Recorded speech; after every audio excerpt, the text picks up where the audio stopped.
Staff and players of Youth Affairs and Sports Department held a sit-in protest at Kumalnapak Sports Complex against unbearable monetary demands today.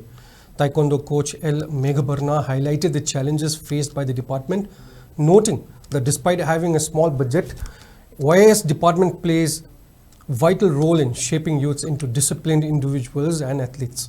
He described the monetary demands as unfortunate and appealed to those responsible to consider donations instead, which the department could better manage.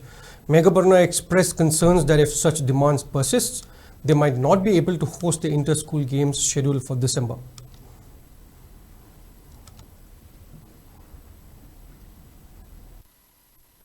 Department is low river Todang dear to Kumatik Joey, Manipuri, Kalakliba, Narol Singh, Hangang Singh, Yidamaka, Lamchat Hazat, Madi Masana, Kanata Tapitambiduna, Hang Sing Tungiova, Manipuri, mixed Porokna, the Honda River to Department Aman. Adu Handak Marak, Kang Haudana, Department Sida, I have Hangtaba, Dengi, Chenkai to Laxalakpa, Maramori Haraganda, Hangang Sing Tapitambio was saying Amadi, Office the Pami staff saying a sea Pamum Lakong Hangtaba, Toms of Hangtaba, Yam Sarang, people who like Pasina Maramorakanda, Tumbaki to Tokyo, I don't know if you can see sitting protest department site when I everybody departments Lakamatamda, Dimano and Lakpita, Maramdi, donation type the Lakpiragadi, which you are Mating Pangjaki.